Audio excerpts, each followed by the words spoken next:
Welcome back, everyone. We're doing another deep dive today, and it's a big one. Free will. It's often called humanity's greatest gift, but, well, let's be honest, it often leads to imperfection, doesn't it? Even sin. So the question we're exploring is, how might that inherent potential for error, in created beings, how could that actually be overcome towards something like perfected freedom? It's a really deep question, and the source material we're digging into today is this fascinating theological text. It's got a lot of biblical references, and it proposes this idea of first fruits as part of the path to completing creation. It's less about just avoiding mistakes and more about reaching like a whole new stage in the divine plan. Okay, so that's our mission for this deep dive then. Let's try to unpack why free will starts with these challenges and why the son, Jesus, chose to become human to deal with it and really understand the role of these first fruits in getting to that perfected creation. All right, so diving in, the source says created beings with free will just inherently have the possibility of sinning. It's sort of baked in at the start. Exactly. And what's really interesting here is the text argues this isn't like a bug. It's almost a feature of the initial creation phase.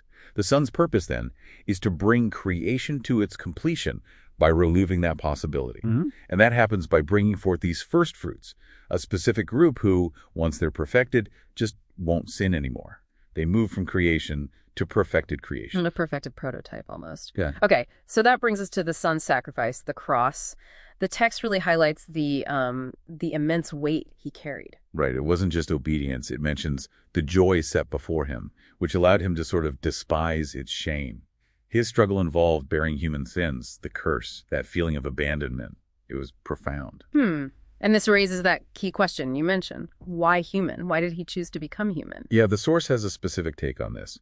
It argues that if he'd come as an angel, he couldn't have voluntarily inspired humans. Not in the same way. By taking on what the text calls sinful flesh and living that perfect example, he showed a path humans could actually follow, bear their own cross, keep the commandments. Okay, so becoming human was essential for him to be that relatable example. And there's more, right? About death. Yes. It also allowed him, as a human, to destroy the one who has the power of death, meaning the devil, and to free people who were, trapped by the fear of death their whole lives. It actually gives humans this incredible privilege, making them firstborn in a spiritual sense, even though angels were created first. It's quite a reordering. Wow, okay, firstborn status, that's significant.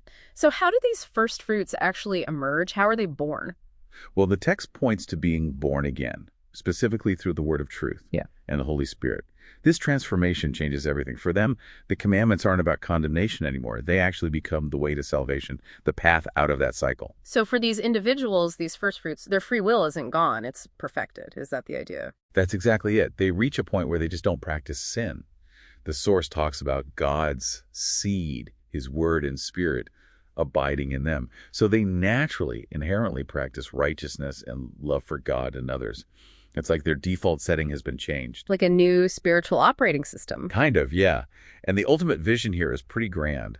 These perfected first fruits will then, by their very nature, reveal God's character to all of creation. And this revelation is meant to inspire the perfection of free will in others too. Angels, potentially other beings, leading to this complete, peaceful rest for the whole created order, finalizing God's original intent. That's quite a journey we've covered, from free will's initial challenge through the son's sacrifice, all the way to these first fruits and a perfected creation. It really is. It offers a pretty expansive view of God's purpose and where creation might ultimately be heading, beyond just simple rules towards, perfected freedom. So something for you, our listener, to think about. What could it possibly mean for your own free will to be perfected in that way? And maybe how could you, even in small ways, through acts of love, acts of righteousness, reflect some piece of that grand vision for a completed, peaceful creation in your life right now?